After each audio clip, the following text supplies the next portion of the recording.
മതിലകം ശ്രീനാരായണപുരത്ത് ക്ഷേത്ര ഭണ്ഡാരം കുത്തിത്തുറന്ന് കവർച്ച നടത്തിയ കേസിൽ പ്രതി അറസ്റ്റിൽ. കൊരട്ടി തിരുമുടിക്കുന്ന് സ്വദേശി മരോട്ടിക്കുടി വീട്ടിൽ ഷിൻറ്റോ ആണ് അറസ്റ്റിലായത്.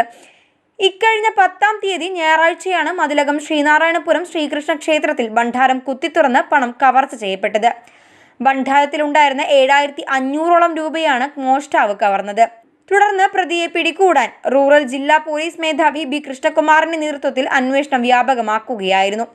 അന്വേഷണത്തിനിടെ മോഷ്ടാവിന്റെ CCTV ദൃശ്യങ്ങൾ പോലീസിന് ലഭിച്ചു. തുടർന്ന് മോഷ്ടാവിന്റെ ദൃശ്യങ്ങൾ സംസ്ഥാനത്തെ വിവിധ പോലീസ് സ്റ്റേഷനുകളിലേക്ക് അന്വേഷണ സംഘം അയക്കുകയായിരുന്നു.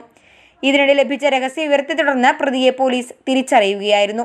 തുടർന്നുള്ള ശാസ്ത്രീയമായ അന്വേഷണത്തിലൂടെ പ്രതി ഷിൻറ്റോയെ ചാലക്കുടിയിൽ നിന്ന് അന്വേഷണ സംഘം അറസ്റ്റ് ചെയ്യുകയായിരുന്നു. ഇയാളുടെ കയ്യിൽ നിന്ന് ഭണ്ഡാരം കവർച്ച ചെയ്ത 7430 രൂപയും പോലീസ് പിടിച്ചെടുത്തു. തുടർന്ന് പ്രതിയെ സംഭവ സ്ഥലത്തെത്തിച്ച് തെളിവെടുപ്പ് നടത്തി. പ്രതിയെ നടപടിക്രമങ്ങൾക്ക് ശേഷം കോടതിയിൽ ഹാജരാക്കും. പ്രതി ഷിൻറ്റോ അങ്കമാലി പോലീസ് സ്റ്റേഷൻ പരിധിയിൽ കറുകുറ്റിയിലുള്ള ക്ഷേത്രത്തിലെ ഭണ്ഡാരങ്ങൾ കുത്തിപ്പൊളിച്ച് 5000 രൂപയും ചാലക്കുടി പോലീസ് സ്റ്റേഷൻ പരിധിയിൽ വെട്ടുകടവിലുള്ള കപ്പേളയുടെ ഭണ്ഡാരം കുത്തിപ്പൊളിച്ച് ഏകദേശം 3000 രൂപയോളം മോഷ്ടിച്ച കേസിലും പ്രതിയാണ്.